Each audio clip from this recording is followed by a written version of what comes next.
ನಮಸ್ಕಾರ. ಇದು ಸುದ್ದಿ ವಿಶ್ಲೇಷಣೆ. ನಾನು ಶಶಿಧರ್ ಭಟ್. ಇದು ನನ್ನ ಡಿಜಿಟಲ್ ವಾಹಿನಿ ಸುದ್ದಿ ಟಿವಿ. ಇವತ್ತು ನನ್ನ ಮುಂದೆ ಒಂದು ಬಹಳ ಮುಖ್ಯವಾದ ಪ್ರಶ್ನೆ ಇದೆ. ಈ ಪ್ರಶ್ನೆಯನ್ನ ನೀವು ಕೇಳ್ಕೋಬೇಕು.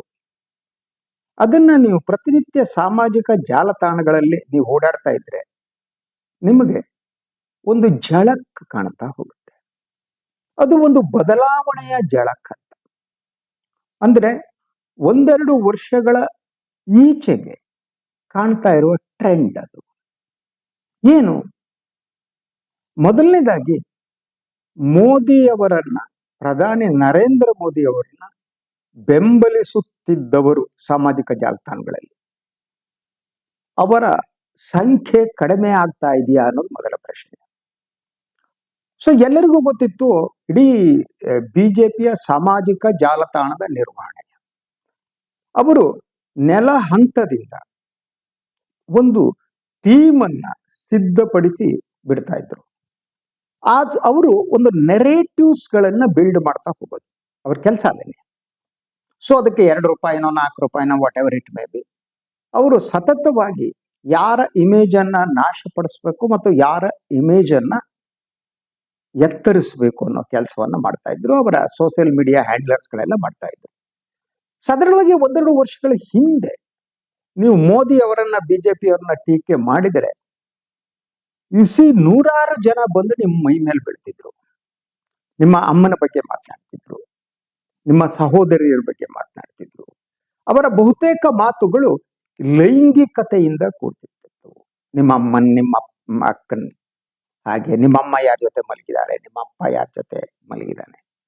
ಈ ಕಲ್ಚರ್ ಇದೆಯಲ್ಲ, ಇದು ಬಿಜೆಪಿ ಮತ್ತು ಸಂಘ ಪರಿವಾರದ ಈ ₹2 ಕಾರ್ಯಕರ್ತರ ಸಂಸ್ಕೃತಿ. ಅದು ಮಾತಾಡ್ತಾ ಹೋಗ್ತಿದ್ರು.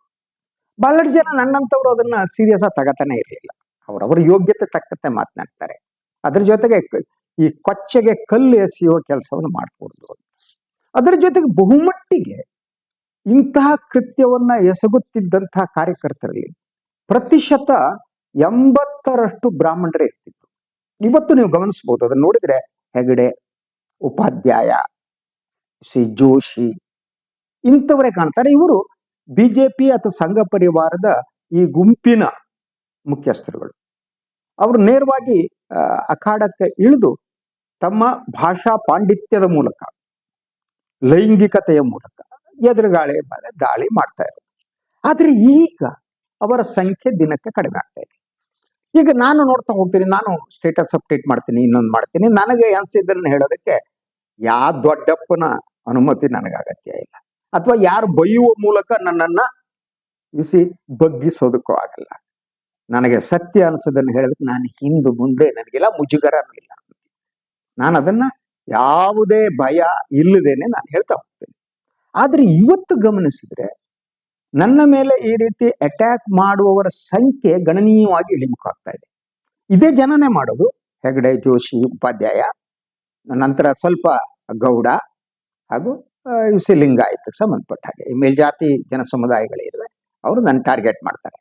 ಆದ್ರೆ ಅವರ ಸಂಖ್ಯೆ ಏನಿದೆಯಲ್ಲ, ಆ ಸಂಖ್ಯೆ ಗಣನೀಯವಾಗಿ ಇಳಿತಾ ಇದೆ. ನೀವು ನನ್ನ ಸ್ಟೇಟಸ್ಗಳಿಗೆ ಬಂದ ಕಮೆಂಟ್ಸ್ಗಳನ್ನ ನೋಡ್ಬೋದು. ನಾನು ಮೊದಲೇ ಹೇಳಿದೆ, ನಾನು ಆ ಕಮೆಂಟ್ಸ್ಗಳನ್ನ ತೆಗಿಯಲ್ಲ ಅಂತ.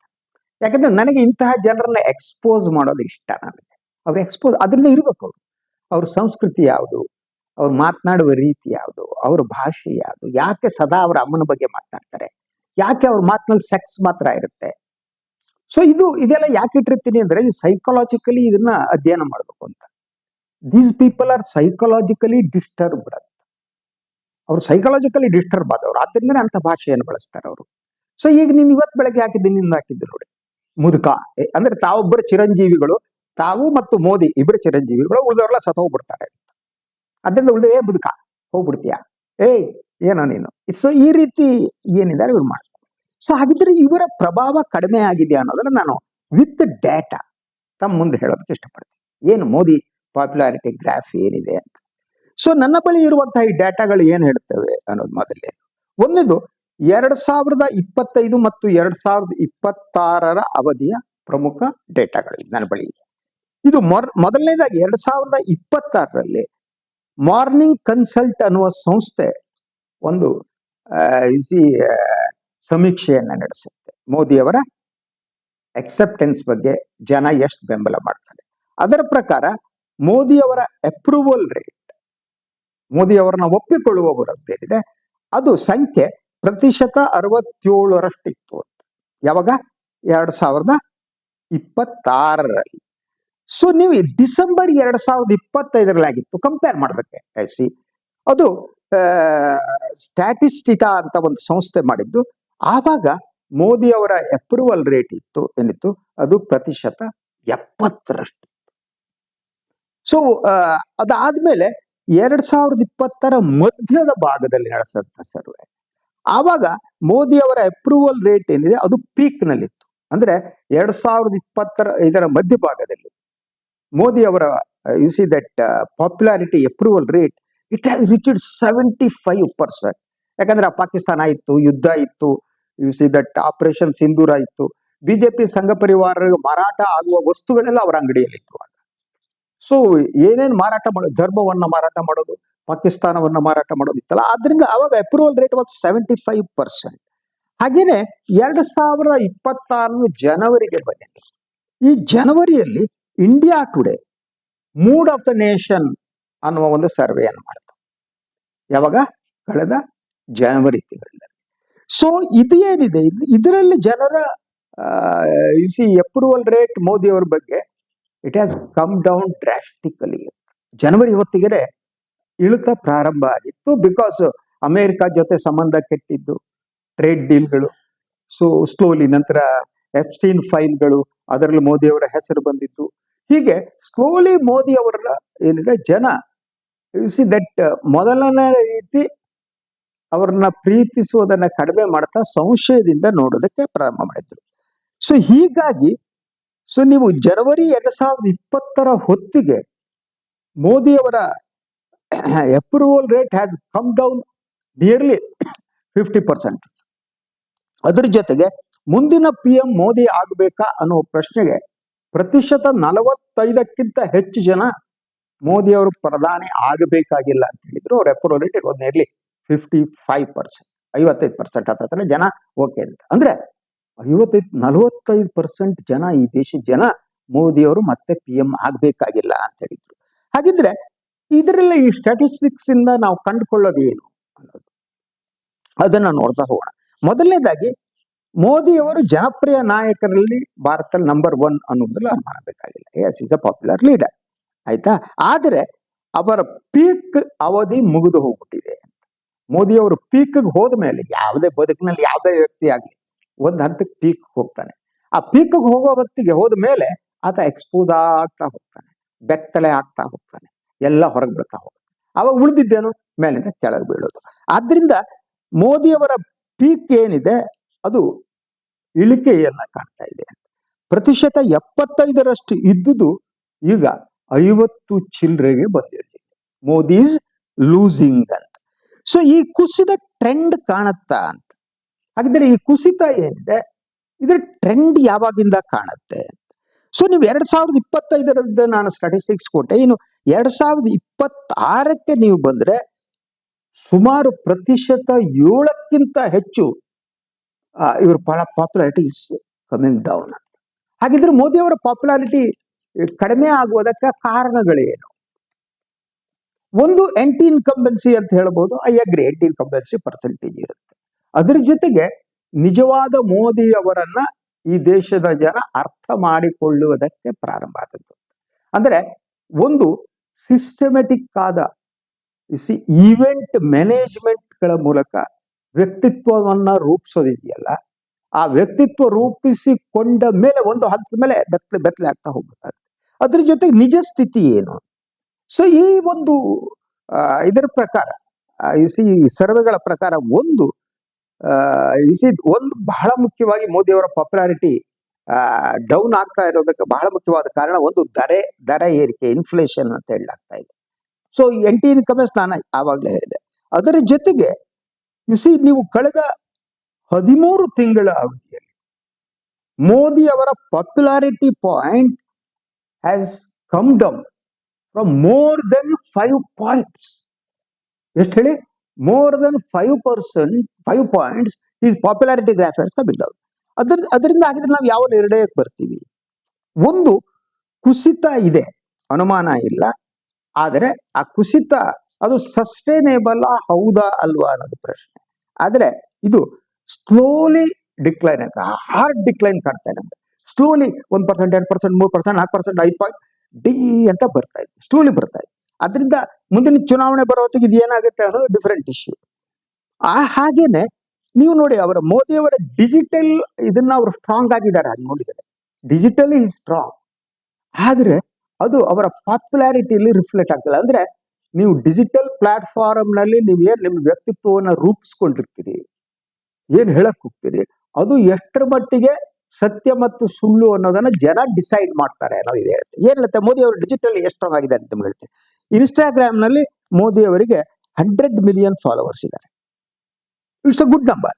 ಹಾಗೇನೆ ಯೂಟ್ಯೂಬ್ ನಲ್ಲಿ 30 ಮಿಲಿಯನ್ ಪ್ಲಸ್ ಸಬ್ಸ್ಕ್ರೈಬರ್ಸ್ ಇದ್ದಾರೆ. ಇನ್ನು ಎಕ್ಸ್ ಅಥವಾ ಟ್ವಿಟರ್ ನಲ್ಲಿ ಟಾಪ್ 10 ಪೋಸ್ಟ್ ನಲ್ಲಿ ಮೋದಿ ಅವರ ಪೋಸ್ಟಿಂಗ್ಗಳು ಇರುತ್ತವೆ.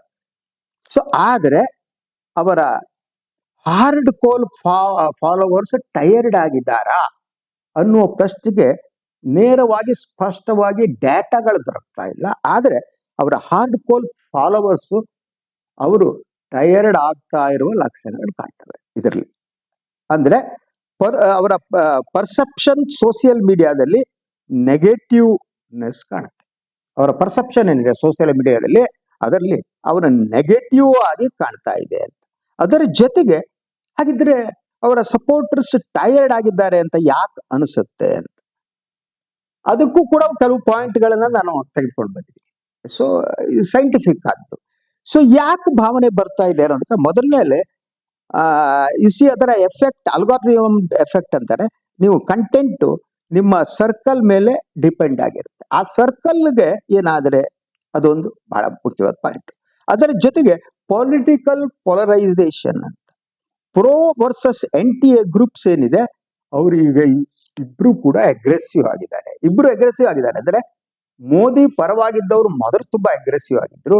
ಈಗ ಮೋದಿ ವಿರೋಧವಾಗಿರುವವರು ಹೆಚ್ಚು ಅಗ್ರೆಸಿವ್ ಆಗುವ ಮೂಲಕ ವಾತಾವರಣ ಬದಲಾಗ್ತಾ ಇದೆ ಅಂತ. ಹಾಗೇನೆ ಓವರ್ ಎಕ್ಸ್ಪೋಸರ್ ಫಟೀಗ್ ಅಂತಾರೆ. ಒಬ್ಬ ವ್ಯಕ್ತಿಯನ್ನ ನೀವು ಓವರ್ ಎಕ್ಸ್ಪೋಸ್ ಮಾಡಕ್ ಹೋದ್ರೆ ಫಟೀಗ್ನೆಸ್ ಪ್ರಾರಂಭ ಆಗುತ್ತೆ.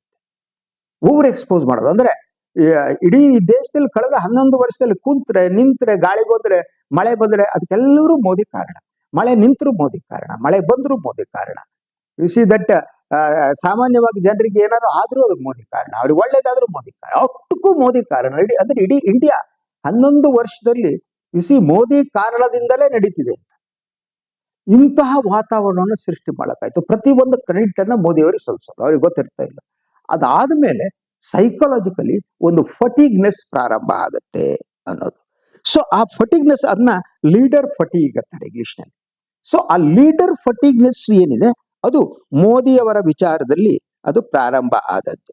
ಅದರ ಜೊತೆಗೆ ground reality versus online perception ಅಂತ. ಗ್ರೌಂಡ್ ರಿಯಾಲಿಟಿ ಮತ್ತು ಆನ್ಲೈನ್ ಪರ್ಸೆಪ್ಷನ್ ನಡುವೆ ಬಹಳ ಮುಖ್ಯವಾದ ವ್ಯತ್ಯಾಸ ಇರುತ್ತೆ. ಈ ಆನ್ಲೈನ್ ಮೂಲಕ ನೀವೊಂದೊಂದು ವ್ಯಕ್ತಿತ್ವವನ್ನು ರೂಪಿಸ್ತಾ ಹೋಗ್ತಾರೆ, ಅದು ಗ್ರೌಂಡ್ ರಿಯಾಲಿಟಿಗೆ ತುಂಬಾ ವ್ಯತಿರಿಕ್ತ ಆಗಬಹುದು ಅಂತ. ಸೊ ಆದ್ರಿಂದ ಈ ಸೋಷಿಯಲ್ ಮೀಡಿಯಾ ಪರ್ಸೆಪ್ಷನ್ ಏನಿದೆ, ಆ ಪಾಪ್ಯುಲಾರಿಟಿ ಏನಿದೆ, ಅದು 60-70% ತೋರಿಸುತ್ತೆ ಮಿಕ್ಸ್ಡ್ ಅಂಡ್ ಪೊಲರೈಸ್ಡ್ ಅಂತ. ಆದ್ರೆ ರಿಯಾಲಿಟಿ ಇಸ್ ಎಂಟರ್ಲಿ ಡಿಫರೆಂಟ್. ಅಂದರೆ ಸಾಮಾನ್ಯ ಜನ ಏನು ಸೋಷಿಯಲ್ ಮೀಡಿಯಾದಲ್ಲಿ ಇವರು ಯಾವ ರೀತಿಯ ಒಂದು ಇದನ್ನು ಕ್ರಿಯೇಟ್ ಮಾಡ್ತಾರೋ ಅದಕ್ಕೆ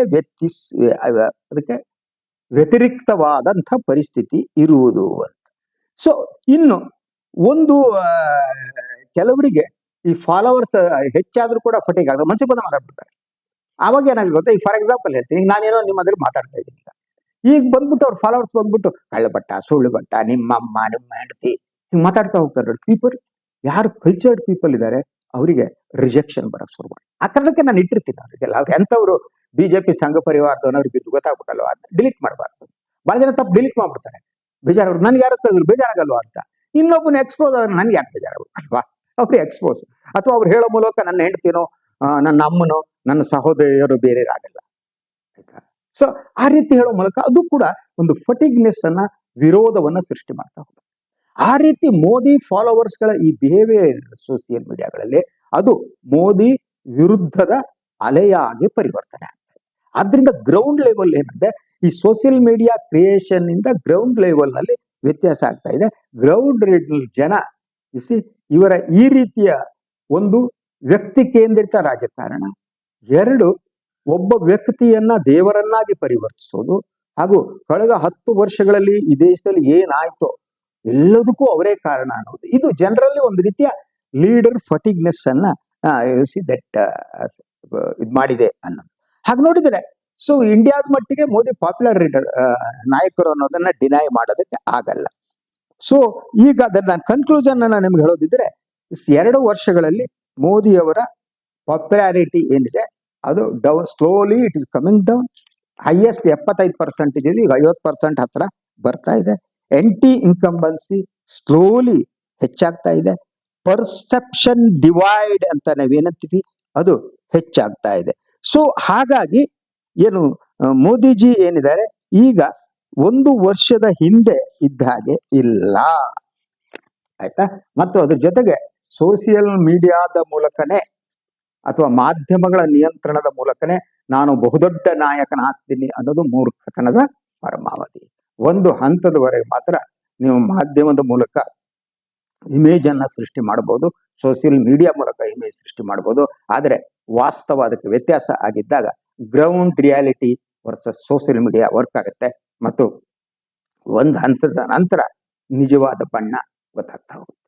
ಇದು ಇವತ್ತಿನ ಸುದ್ದಿ ವಿಶ್ಲೇಷಣೆ. ಇನ್ನೊಂದು ವಿಚಾರದಾಗ ಮತ್ತೆ ನನ್ನ ವಾಹಿನಿ ಲೈಕ್ ಮಾಡಿ, ಲೈಕ್ ಆನ್ ಪ್ರೆಸ್ ಮಾಡೋದಕ್ಕೆ ಮರಿಬೇಡಿ. ಹಾಗೇನೆ ಸಾಧ್ಯ ಆದರೆ ಸಹಾಯ ಮಾಡಿ. ಸ್ವತಂತ್ರ ಪತ್ರಿಕೋದ್ಯಮವನ್ನು ಉಳಿಸಿ, ನನ್ನನ್ನು ಆಶೀರ್ವದಿಸಿ. ಎಲ್ಲರಿಗೂ ನಮಸ್ಕಾರ.